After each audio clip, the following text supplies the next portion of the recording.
You're listening to Sarah Hagan Backstage, with interviews and insights from years inside the music industry.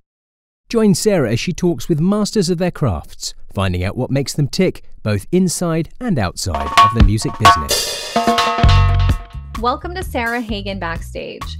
My guest today, Glenn Kotche, is best known as the drummer in the band Wilco, but he always has many interesting projects happening, and he is one of the most creative drummers of our time. I'm going to talk to Glenn today about what he has been up to, what he has going on into 2022, and how he finds the creative inspiration to make the sounds that work for all of his projects. So come along with me as I catch up with Glenn Kotche. Glenn, welcome to the podcast. Thanks. Great to be here. Yeah, it's great to see you. Yeah, likewise. Absolutely. And look at that space. What is that behind you? The orange. That was actually a birthday gift from my longtime duo partner, Darren Gray, who I've had that duo on Fillmore with for 20 some years. Mm-hmm. I think they're just like colored abalone shells, but he got, or abalone, sound pretty good. Very nice. They're a little unwieldy, so they usually stay here, but I've got smaller sets of abalone shells too. Of course you do. The last Wilco record. Don't tell the guys. I love it though. I was, it looks like art behind you, but I was positive that it made some really nice sounds. So yeah, thank you for demonstrating that. Yeah, that's most very things cool. In here can be are sound makers, right? Of course, and everything can be a sound maker. We're gonna jump into that conversation for sure. But tell us how you've been over the past, year and a half, almost 2 years now, through the pandemic and everything. Yeah, I mean, surprisingly well. I was sequestered with my family for most of the pandemic, and the band wasn't active. And so I was able to just really soak in that family time and practice for the first time in years, in a lot of years. And I always define that as being different from preparing, because I would always have something right around the corner, a new collaboration or a new recording or something happening that I was always, when I would play, I would be preparing for what's coming up next, as opposed to what happened over the pandemic, which was like free playing and actually opening up books again and like, hey, let me try this out, let me try this, and just working on, following my gut, my instinct and interests, and trying different things. But luckily we all stayed healthy, and then Wilco started to get active again. Mostly I think in December. Jeff, our singer, Jeff Tweedy, he started writing new tunes, and he just made a challenge to himself to write a tune a day and send it to us. So all of December and part of January, I think there ended up being over 50. We'd get, every night there'd be a text or every morning with a new song in it. And so whoever had time that day would open it up on their own personal gear and maybe add some overdubs, just demo stuff and ideas.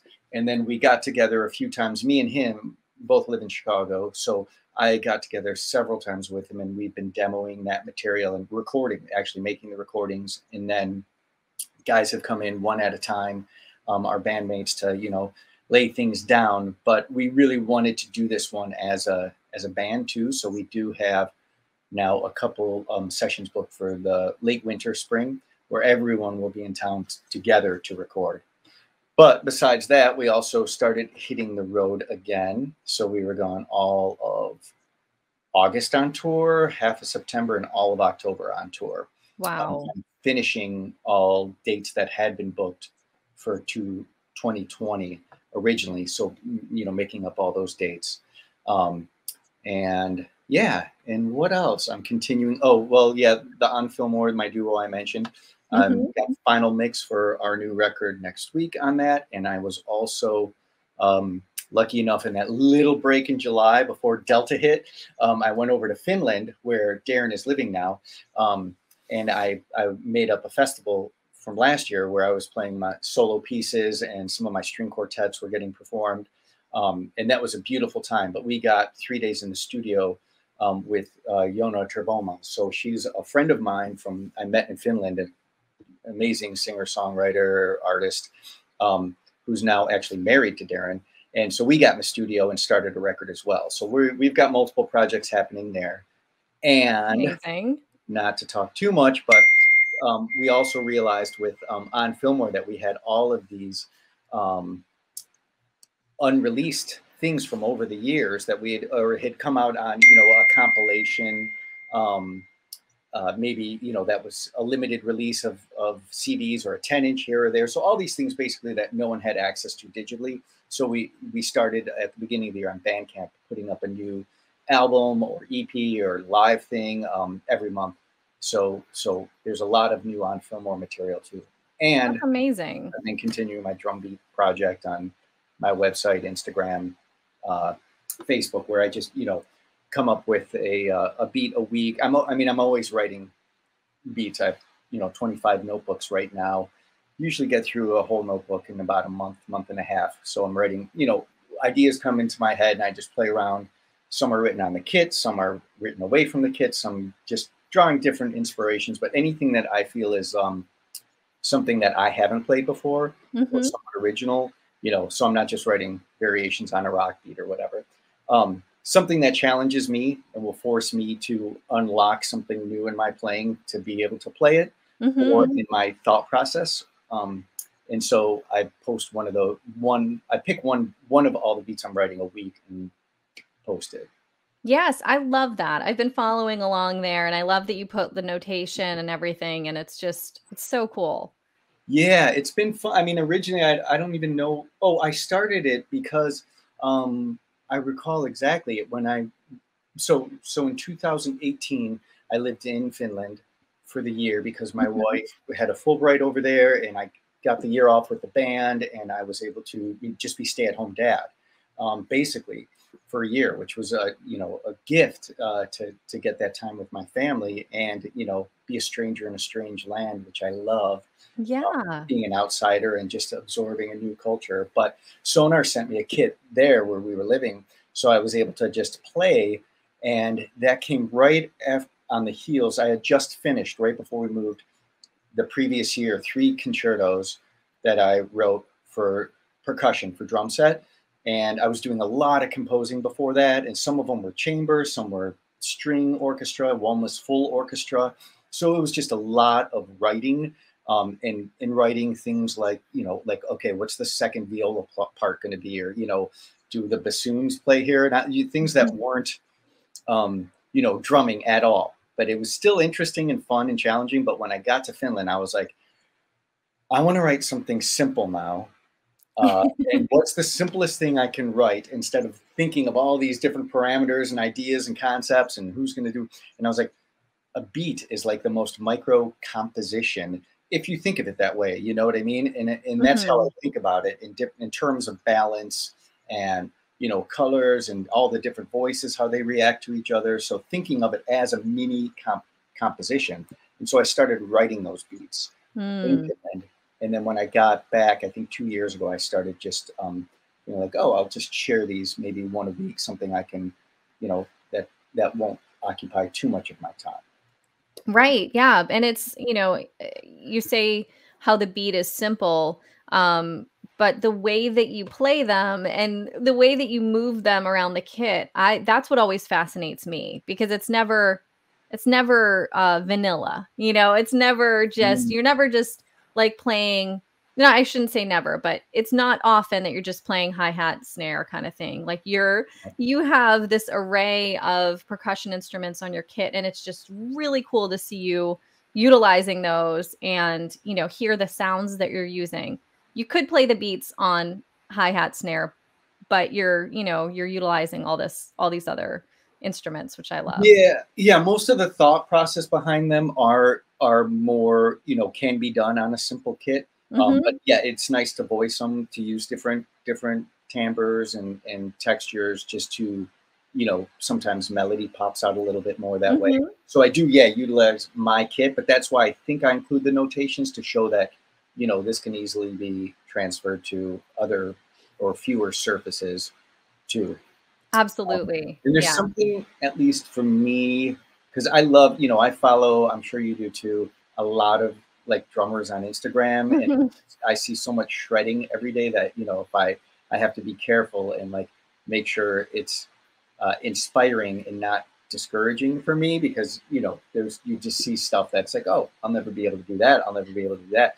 But I want to put stuff out there too that's like, no, you can do this, and here's the thought process behind it, and here's where I had troubles with it, and here's what I unlocked in my coordination or independence or thought process to be able to execute this and use it as a teaching tool, Yes. more than flexing, and Yes. to flex my drum muscles.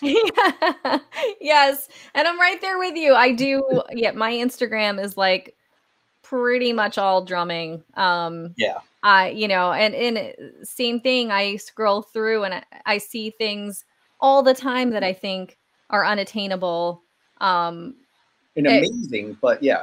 Yeah, amazing. But for me, it might not be my thing, but I do love to see things that I think, oh, I want to try that. I want to check that out.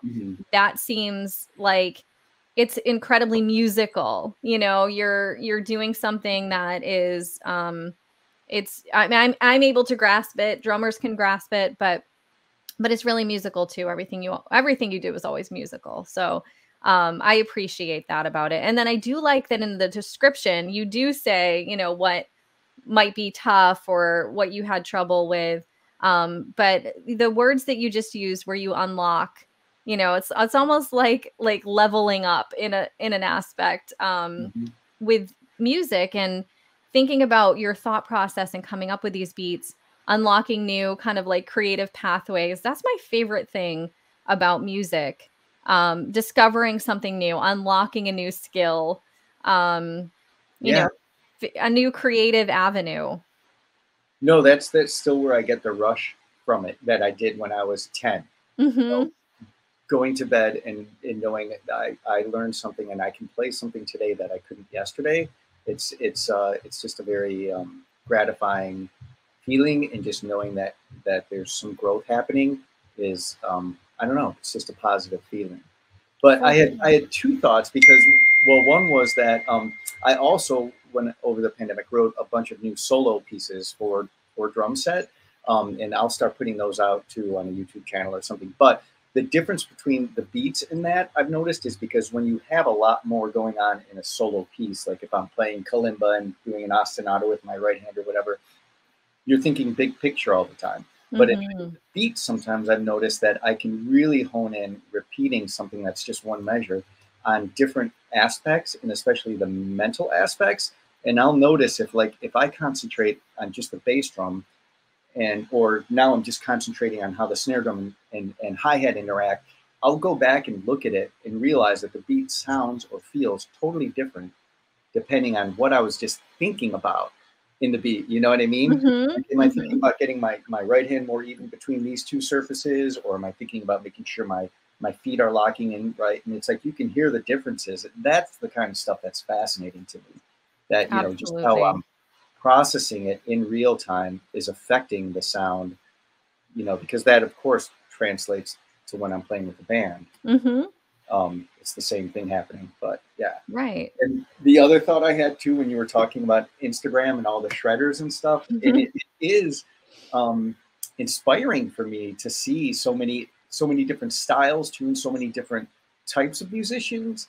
And I feel like, yes, it's easily to get discouraged, because, I can imagine as a young player too, just being like, I can't do that, or if I can do that, it's going to take all of my time to work on that. But then I think when I was a kid, at least, there was, drummer DVDs or VHS actually when I was a kid, and then DVDs, and it's like, so you basically had like 6 to 10 titles in any given year to choose from, Right. and see. And a lot of those that were coming out at the time, I wouldn't say they were too.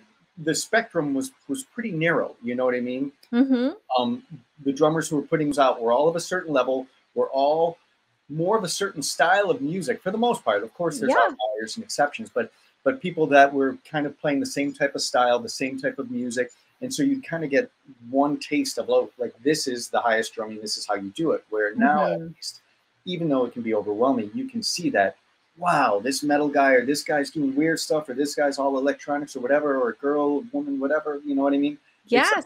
I say guy interchangeably as person, but oh, yeah. sure. But it's like the inspiring thing also is that there are so many different musical personalities and you can see so many different ways to approach the instrument that I think you just didn't have access to before unless you had a super extensive record collection or went out to live shows all the time. Right. So I think that's the benefit of it, that hopefully, you know, balances some of the insanity of it all. Is that you get to see, like, okay, there's a voice, you can find your voice. Yes. Yes. I agree with that 100%. I think that, you know, what the whole Instagram, YouTube generation has taught us is that, like, there's no wrong way to be a musician. There are so many avenues for your creativity, and you can use, you know, you always have an outlet to get your creativity out, no matter what you're doing. No, and also there's no right. Like you just said, the VHS tapes, and that's how I grew up too. Rewinding, you know, Dennis Chambers and watching and seeing Sheila E. on MTV and just being completely enthralled. Yeah. That's how we saw drums, and you'd have to tape it and rewind it, try to get it at the right spot, you know, and it was just such a different world. But we did grow up thinking like this is the way. And now it's kind of like there are so many ways. There's so many ways to be a musician, to be a drummer, to be a percussionist. You know, so yeah, you're right. And I think it shows kids coming up playing or anyone of any age starting out that you can do it. You can make your own place. And we see the creativity. Like, I think of you as an incredibly unique player, and it's really funny. I have to tell you, your name comes up in this podcast all the time. Really? And I know I watch it, but I haven't seen. Yeah, yeah. I'll make a compilation of Glenn Kotche references for you. Only the positive ones, please. Oh, they're all positive, of course. But you know, you are a player who is revered by other drummers because you're so unique. What you do is really incredible, and it's so much appreciated by everyone. So your name comes up all the time, and I keep saying, "Wow, we're gonna get that interview happening." I'm so happy we're doing it today. No, me too. Thank you. That's humbling. Absolutely. I'll be walking around an inch taller today. Good, you should. You absolutely should. And so I kind of want to like go back a little bit and talk about how you started playing, and when you started as a kid, because I know you were young when you started playing, but if you always had that creativity aspect, if you always had it, something in the back of your head that said, play this way, or you had I don't know what it is, like just a creative vein happening. Yeah, I don't know. Honestly, I think yes and no for that. So, you know, starting out, I was like most people in a band program. You know, I mean, I had toy drums when I was little, and I felt like I'm a drummer from like age 3, right? And then so as soon as I could start taking drum lessons at school, and my parents signed me up at the local music store, Roselle Music, and so I started taking lessons, and basically was just, you know, found something that I was good at and that I loved doing. And so it was just a positive reinforcement feedback loop after that, when I realized like, oh, I can, you know, I got a perfect score at solo contest. That was like, okay, now I want to, you know, get a perfect score next year and drum set solo, snare drum solo, and a bell solo. And like, you know, or I want to learn how to do this. And just having 5 older siblings, listening to a lot of music, wanting to be in a rock band. So I started, you know, playing in rock bands in grade school, junior high. And so I was always, you know, voracious about doing everything and anything involved in drumming, you know, whether that was you know, I mean, this went on through college and high school, whether it's musicals, marching band, you know, playing percussion behind the choir, or, you know, anything and everything. Mm-hmm. I got involved in. And I think that definitely helped broaden my viewpoint of what is drum set, what is percussion, and viewing it more as a multiple percussion instrument. Especially, I think, playing a lot of different musicals and then studying with Jim Campbell in college, who had that kind of philosophy and approach, marching vein and just in our percussion studio.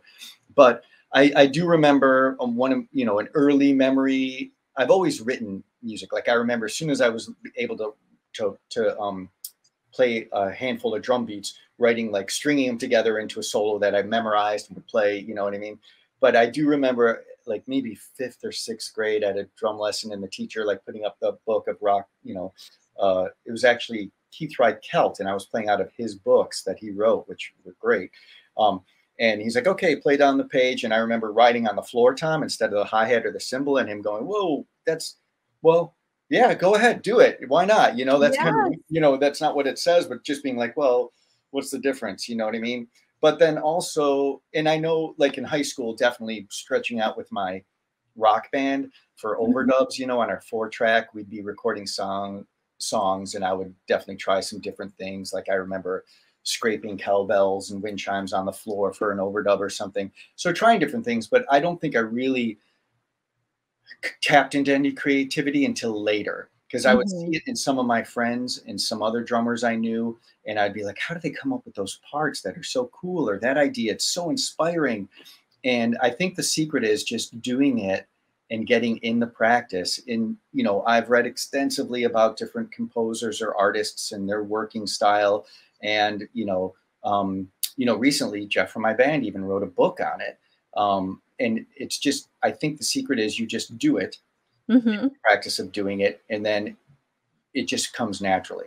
So that's what I think I started to do, is just make sure I'm always exploring sounds and creating, always writing, always thinking about that. And the more you do it, the more it comes to you. And it's not always great. Sometimes it's you hit, sometimes you miss.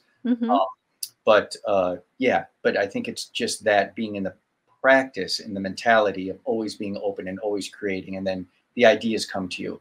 Yeah. I like that. And I just have to shout out to Jim Campbell, because what an amazing educator. And I know him through PAS and the PASIC conventions, and just always was like, I wish I studied with him, because he's so beloved, you know? Yeah. No, it was a great vibe, a very familial vibe in his studio. But I'm so glad I went there, because, you know, I had a few different options, from more conservatory structured programs to more jazz oriented programs. But went with him ultimately. I was marching Cavaliers at the time, which he was involved with, but, went with him, just something about him personally that drew me there. But then being there and realizing that the education I got was a lot more broad than I would have at other places. I was exposed to a lot of different things, and he would bring in a lot of different people, and I just had a lot of options. And his mentality and his example of continually growing and tying in different things, cross-disciplinary, or even within percussion or outside of percussion, was just an example that, kind of informed the way I've approached the instrument since then. Yeah, I can definitely see that for sure. And I just want to touch on the other thing too, when you were talking about, riding on the floor tom, or you just using different sounds, experimenting with different things. It's funny, because in this podcast, I haven't really been delving into equipment, gear, all of that, because I did so much of that in my former life. But with you, it's like we have to talk about it. We have to talk about this, because I loved getting to work with you on cymbal sounds and accessories and things like that over the years.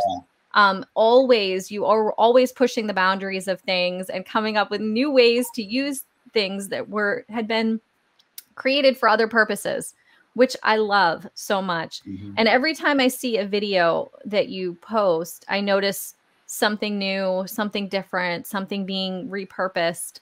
And it reminds me of the first time I saw you do a clinic, which was actually at a PASIC, and you had your wire fruit basket. Yes. Yeah. And I was just like, but before you played the clinic, I thought, what is that up there? It was hanging, and this was a wedding gift, right? Yeah. Yeah. So it was just, you know, and I have to attribute a lot of that, that aspect of, I guess, creativity coming from things I was exposed to in college, like particularly, you know, even in marching percussion, but especially like in percussion ensemble, using extended techniques or non-traditional methods to get sounds. You know what I mean? Even if it's something as simple as, you know, scraping a cup on a tam-tam or a gong, or, you know, bowing crotales or whatever, you know, basic things, but exploring how to get different sounds out of the instrument than maybe you would normally play them. But mostly, I think after I graduated college, I got deep into the improvised music scene in Chicago, through my friends Jim O'Rourke, through Darren Gray, my friend Tim Barnes. And I got really into that and started playing with a lot of wonderful players here. And that whole scene is like, rhythm is not on the table. It's all about sound. So that's when I started to really explore. And, you know, I was building contact mics out of piezo discs and putting them on the drums, and then running that through guitar pedals and putting springs and wires through the heads so I could get different things that, oh, this actually kind of sounds like a saxophone squealing if I rub it with rosin on my fingers that I have over here from the bow, or you know, I have beeswax to keep my sticks from falling out of my hand when I'd be playing rock gigs if I sweat too much. But then I realized if you rub it on this wire or whatever, it sounds like a wail or a moan or something, you know, just getting different sounds. And oh, I can loop it and run it backwards, or drop it down an octave, and I can make all these little sounds that don't sound anything like drums or percussion and sound like just another voice in the ensemble.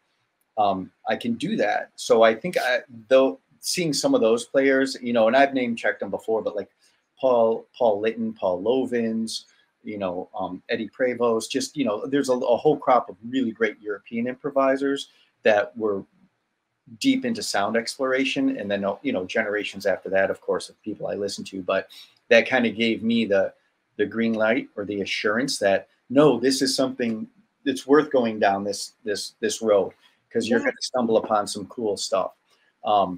And yeah, so I'm still always exploring sounds like that. But the fruit basket was a wedding present. It was just a fruit basket. Let's see. Where is it? Hanging on my ceiling. Oh, there we go. Can you see it? I see it. I do see it. I love that. See it in my camera, but anyway, you see it. Okay, and I have a bunch of backups that I found that are similar. But anyway, yeah, it's just like, it doesn't sound very good, but then it was like, it's kind of a coil, so I hung it up, you know, from a rubber band on a contact mic and took off all the, and it sounded basically like a nice portable tam-tam. But, incredible. You know, from that, I was able to use all those sounds as compositional tools too, like for that piece, the monkey chant I wrote back then, which is probably what you saw me at PASIC do.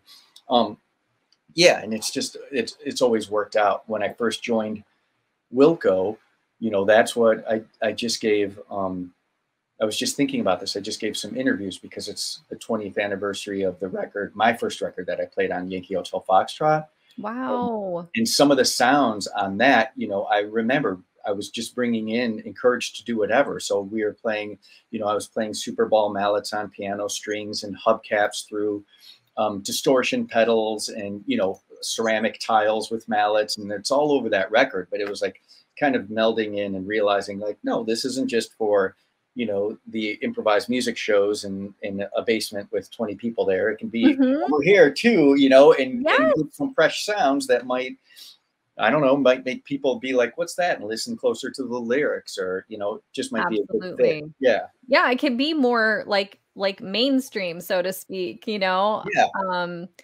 And I mean, everything we play at one time was how does this sound if I do this? Yeah.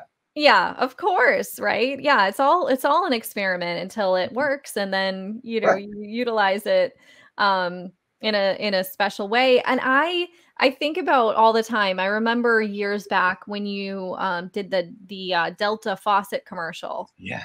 The touch faucets. And I think about that all the time. That was one of the coolest things ever. And of course, to see you on TV and in that commercial. But I remember you telling me about it before it came out. And I was like, who more perfect to do this commercial than you, first of all? And then, you know, the way that you were getting the tones, because you were, it was, what song? It was I'll Be There, maybe? Yeah. I'll Be There. Okay. And that just utilizing the sound of the water on the pots to make the tones. I was just like, this is genius. Yeah. Well, I mean, you know, it wasn't my idea. It was my good friend, Gabe McDonough, who was at an ad agency in town. And he was like, is something like this possible? They have this touch and they're thinking like it's a fine instrument. Can you play it as an instrument? And I was like, you know, yes, you know, John Cage, there's video footage of him from the 40s doing that, like, you know, these, yeah. So for that, I actually went down to their showroom with these things and just brought all sorts of glasses and pots and metal and cymbals and everything. And we basically just like recorded them. And then I realized, okay, this is basically an E flat, or this is kind of a G. My engineer, Pat Burns, and I, and then it was like, these are the pitches I need. I've got them. Okay. And then assembled it. But then for the filming, that was separate. And then originally I was just doing the music. For the filming, I think they realized an actor is not going to be able to pull this off. Right. Or a regular drummer. It's got to be like someone who's had maybe some experience in like classical or percussion. Absolutely. Yeah. And I'll find that commercial and I'll link it in the description. So that anyone listening can check it out, because it's fantastic.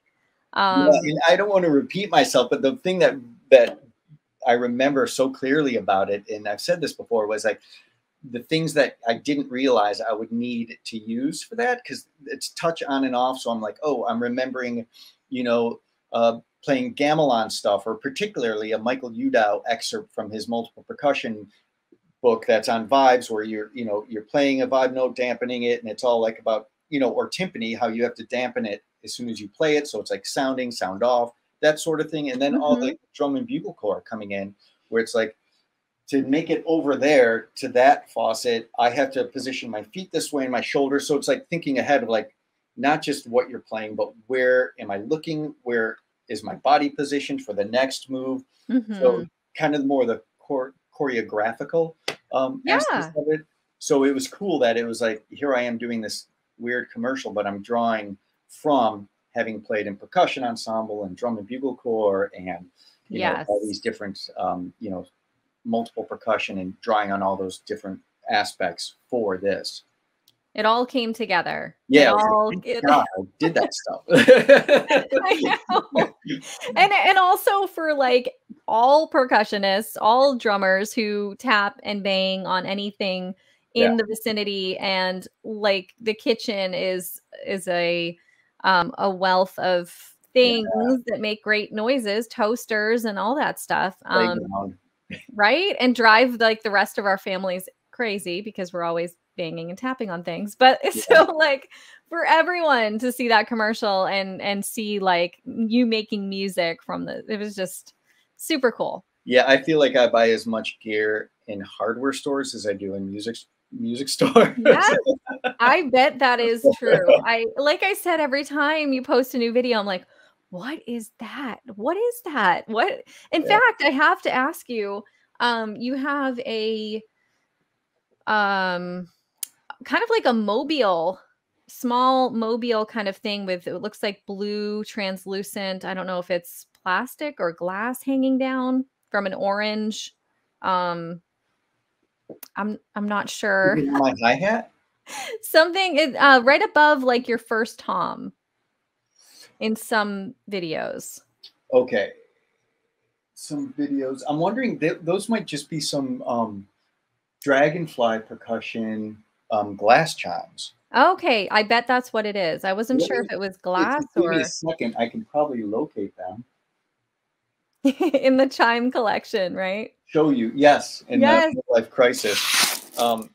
Yeah, I think this might be that. I love that.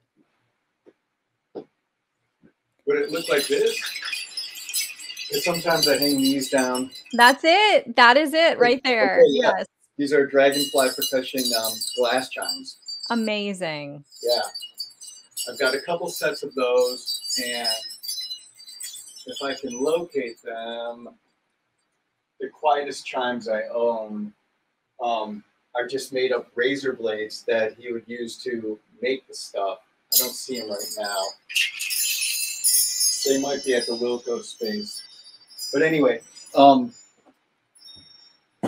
he just posted a picture once of razor blades from making percussion instruments, and I was like, how do those sound? And so I was lucky enough to get a set of those, but they're super quiet. It's just little razor blades. It's so funny. I ask that question all the time. What does that sound like? All the time. I don't know if you have a set of these, but key chimes, like literally keys hung. I bet you do somewhere in there in the chime collection. Yeah, I bought these. Can you see them? Yep. Yeah. I found these in Brazil several years ago. So good. Maybe it was Sao Paulo. I'm not sure, but they were beautiful. Yeah. So nice. It's such a nice sound, you know, and it's one of those things you wouldn't think a bunch of keys hanging, like, you know, jingling together would be so soothing. Yeah, I use those in a few of those solo pieces that I'll be posting that I've mentioned. Oh, very cool. All right, I'm going to look out for those. Sound. And you know, I think it's really interesting too. A lot of companies now, a lot of like the smaller accessories companies are coming out with these things that a lot of times you probably had to make yourself. And I see some of the things like on your hi-hats, and I don't want to get the name of the company wrong, but the company that's making, like, it's not Scrabble pieces, but it's the upcycled percussion. Upcycled, yes. Yeah. Okay. So I've got here. These actually are Scrabble pieces and milk tops and chips, and I mean they've just got endless. Yeah, these things. Yeah, it's upcycled. So good. But so many cool sounds, which is like, yes, I've made a lot of those things in the past myself, or, you know, different types of metal percussion, but now it's like, oh, upcycled makes that, or creative percussion makes that, or, you know, now even some of the, you know, mine will, oh, that sound cool. You know, like I only used to be able to find these things at a drum shop, you know, at I think Keplinger used to make them, and I have some of the Keplinger ones, but, you know, this is a foam one. And I only used to be able to find them at Revival in Portland.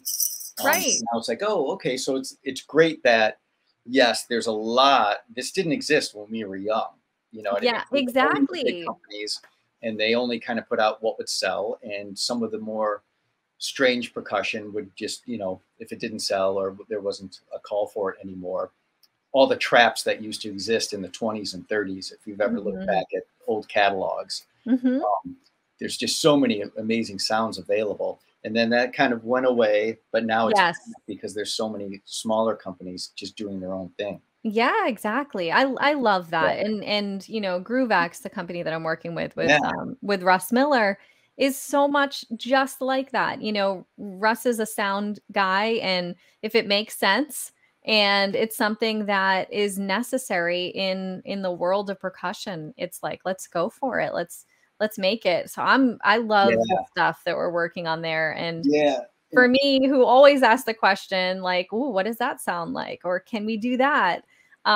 It's exciting. I love that stuff too. It is, yeah, because like even like with wood percussion, like there's that, you know, company Keo and Index and Swan for different shakers and wood percussion. Like that stuff, you know, you may think it's just like, oh, here's something, but you can use them in a way where it sounds like something that maybe you would have messed with in a studio for a very long time to get that sound. But really, it just might be, you know, me hitting a brush on this. I think this is Keo. So just hitting, you know, a brush or some sort of weird, you know, that combined with a snare drum, and it gets an interesting sound. Or you know, here's Well, yeah, I could go through my whole thing. But there's so many, you know, incredible little sounds that they sound like they're processed. If you combine them with a snare sound or a floor tom sound or whatever, you just get a unique sound. And as long as we're on this, I have to mention one more, drum Gs. I don't know if you've checked those out. Oh, yes. I saw you using, yes, I love that. These are great. And they're just bungees that you can put, and these are just clipped on, you know, you can put any sound on here or just use them to hold down a cymbal or whatever, but they just clip on the rims. It's like, how did I not think about that? That makes so much more sense than all the gaff tape. I would just like all over my drums, but yeah. I know, and it's like, you know, they're little simple things that are so helpful. Yeah, and I love that. That's what I mean about these companies coming out with this stuff. The last NAMM that I was at, so 2020 NAMM, there were so many companies like that, and I got a chance to walk around for a little bit when I wasn't on the booth. And just seeing all these little things that were happening, all of these accessories, super, super cool. Ackles is the company that comes up with super cool stuff like that. Absolutely. There's just so many. Yeah, I hope they all survive. I hope there's enough demand for those sounds. You know what I mean? Yeah, and I think there is. I think some of these small companies have a little bit of an advantage because a lot of the rules and structure of the industry are kind of thrown out the window anyway. Oh, right. And a lot of those companies establish themselves with online sales to begin with. So, you know, through the pandemic, a lot of those companies were able to really keep selling and keep shipping. Don't have a lot of overhead. So I agree. Fingers crossed, everyone makes it through this whole time period. Doesn't hinge on a distribution deal necessarily. So yeah. Right, exactly. Yeah, because we need this stuff. We need this stuff to continue coming out and, you know, foster the creativity. And, you know, we've talked about these, like you said, you spend more time at the hardware store than the drum shop. But there's another aspect to your playing too with the electronics that I find totally fascinating. And I think, is it the Sunhouse triggers that you use? Yeah. Well, which is incredible. Yeah, sensory percussion through Sunhouse. I mean, and I'm just still scratching the surface on it, but it is, you know, we did a great display at the last Wilco Festival, the last Solid Sound Festival that we have every other year at Mass Mocha in North Adams, Massachusetts. And Talakel came out and we had a kit set up so people could experience it, to where not only was it doing the sounds, but it was triggering video images.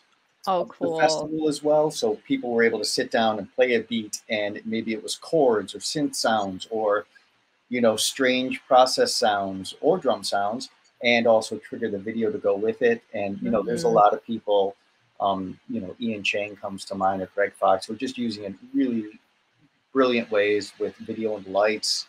And ultimately what I want to do with it, and it somehow I still haven't found the time, but maybe my kids are older. But I am using it, and that's one of the a couple of the videos that I keep mentioning that I will release uses that, to where I've been able to get my you know, the kit is all on block and sounds, and I'm able to do some pieces before that I wasn't able to do before, because I'm able to, you know, it can be anything. The last clinic I did at the Chicago Drum Show, I was triggering through sensory percussion. I was triggering samples of, like, you know, Ringo, Bonham, Neil Peart, you know, and playing beats with their samples or voices. Oh, that's cool. It opens everything up.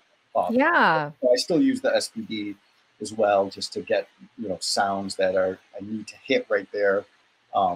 But yeah, a combination of all those, it's just limitless. That's so great. Yeah. And I did have a question for you. I didn't want to forget to ask about your inspiration. So you come up with these beats and you compose and you think about different sounds, and where does that come from? Like, I know for me, there's like late at night is a time that my brain starts being creative. Do you find yourself in a situation like, do you dream about this stuff? Like, how does that work for you? It's kind of just like I said, I'm so in the practice of doing it now that it happens whenever. And I think, sometimes my kids and wife are like, really, like right now we're watching this TV show and you have to write this thing down or make a note, but it's like it's bad enough now where I like my jackets all have little pieces of paper in them or a pen or my, in my car. Cause a lot of times I'll be driving and just like thinking or like, it can be anything. Sometimes I do wake up with a beat in my head and I write it down, but Mhm. oftentimes something else, and it can be as bizarre as the way the sunlight's hitting the lake at our, that I'm looking at our place in Wisconsin and wondering like something about that, or hearing a tune and being like, oh, that's a really cool beat. If I were Mhm. the drummer on this, how would I play that? Or I wonder if I could do that, but instead, shift everything over, or there's so many possibilities. So it's kind of they're always there when I want to. And I realize when I'm busy, sometimes I'll go a couple days without writing just because my mind's on other things. But then, if I'm taxiing the kids around a lot or waiting while Mhm. one's at archery or, or at a, music lesson or something like that, then, and if I have that time where my mind is less busy, it's like boom, boom, boom, boom, I might rattle off 8 or 9. So it's just kind of all over the place. Mhm. But there's, you get inspiration from anything. Right, you can't I like the thought of, like, the sunlight hitting the lake and inspiring Yeah, or even inspiring just cooking dinner. It's like, these flavors go together. I wonder, like, what if that was a bass drum? What would this flavor be? Or how would you Mhm. combine them? Or I don't know. I love that. I love it. And are Mhm. you, finding inspiration from other drummers and musicians out there now? Is there anyone that you're listening to or seeing that you're like, "Okay, that person right there, like, someone we might not know about?" Oh, unknown players. I'm not sure. I mean, I always, almost everyone, I get some sort of inspiration from. Mhm. You know what I mean? There's so many great drummers out there, and some of my, friends who I always, every time I see them, I'm just like, ah, the Joe Russos and Jason McGurrs and Eric Slicks that are just like every time I see him play, I'm just like, oh, it's just perfection. Yes. But yeah, there's some other, and of course I'm going to be forgetting a lot of people, but yeah, some other drum. Who I see on Instagram, and every time I'm just like, that's perfect, Brooks Wackerman, and I Oh, don't know him at yeah. all or anything like that, but I see his playing, I'm just like, that's perfect.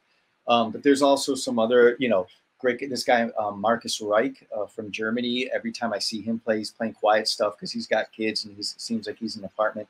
He's just so creative. Art Dubois, like a lot of just interesting players out there. I Mhm. always say Chris Corsano, even though he should be a household name. He played with Bjork, but he's more of an improvised drummer. Mhm. Um, and for some reason, he still flies beneath the radar a little bit. But he's one of the finest drummers who's ever lived. Just in sheer how his physicality of it and how he can get that much sound. When he's going for it, it sounds like 3 or 4 drummers playing at once, and you're just amazed, like, oh, how can you get Wow. like playing every voice on the kit at once somehow? You know what I mean? Like it's so hard Yeah. to sound when he gets in that zone. But yeah, there's just so many, and then of course music. It's God, so much. Yes. I've been really digging. Well, Faye Webster just opened for us on our last tour. That was super cool stuff. I've been digging her, and the new Low record is really, really inspiring to me too. It's Awesome. just endless. Yeah, we could take an hour to talk about that. I know, and I asked this question just to like for myself and for anyone listening who wants to discover, something that maybe they haven't checked out. So those are great suggestions. I agree with you. Yeah, There's been so much new music lately. yeah. Check out the Third Coast Percussion records too. They're always putting out great records with really disparate collaborators. Mm-hmm. Yeah, Third Coast for Yeah, sure. Again, discovery through PAS and PASIC, yeah. um, which I always love. But that's great. That's fantastic. And I don't want to forget to ask, you said you have some new videos coming out, which I cannot wait to see. And you mentioned some like triggering things, and that should be super interesting. And what else is on the horizon for you?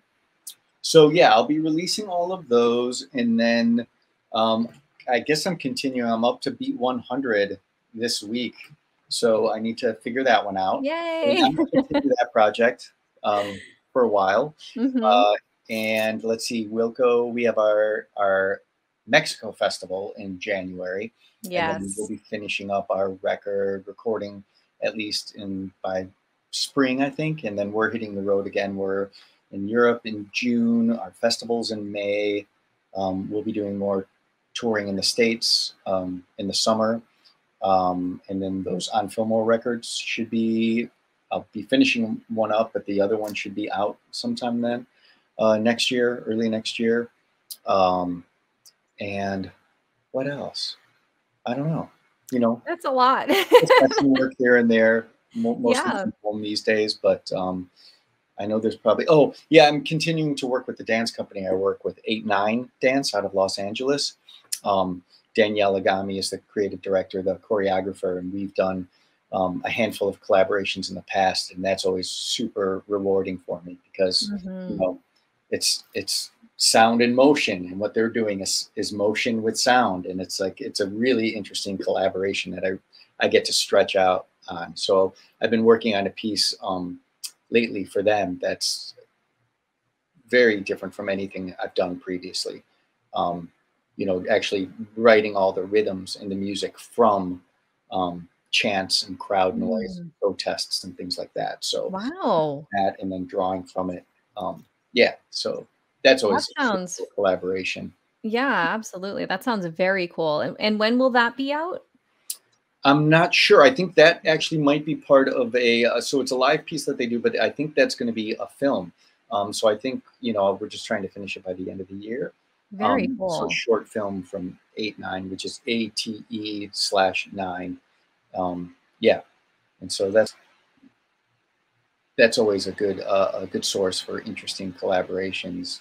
The Right. last one Absolutely. I did with her was with her and myself and John Hamm, the actor, and it was the three of us on stage. So she was dancing, and he was doing monologues about this character, the dancer, and I was using sensory percussion and doing all the music live on stage.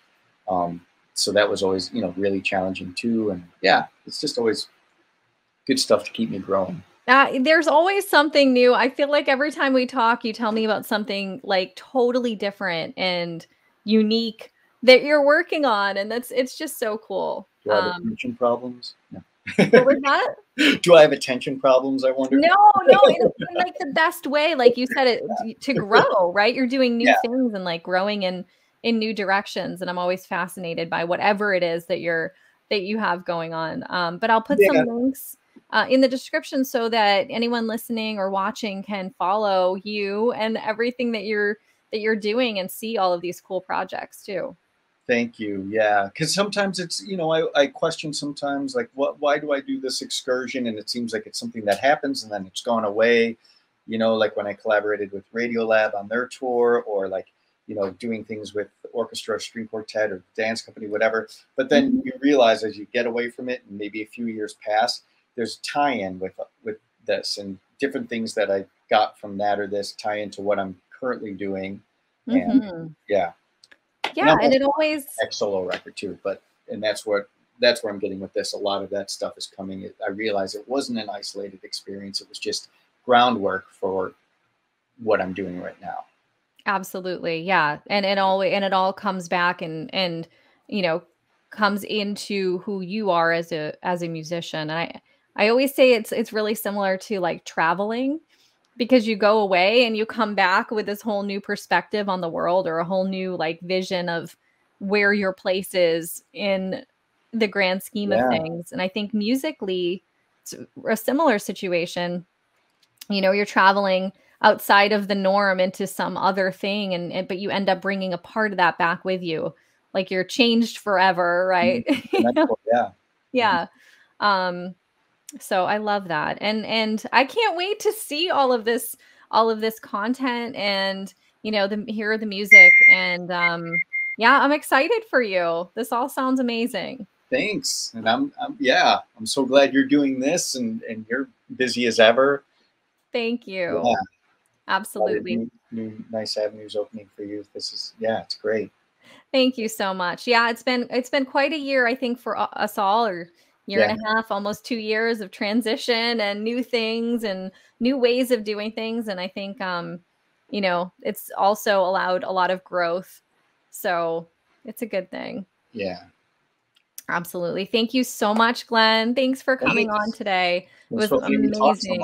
No, it was amazing to catch up with you and hear all of this. And, you know, again, I just look forward to all of the things coming up and to seeing you again in person soon. Yes. Yeah, hopefully so. Absolutely. All right. You take care. You too. Bye. Bye-bye. Thank you for tuning in today. Join us each Tuesday for new episodes of Sarah Hagan Backstage.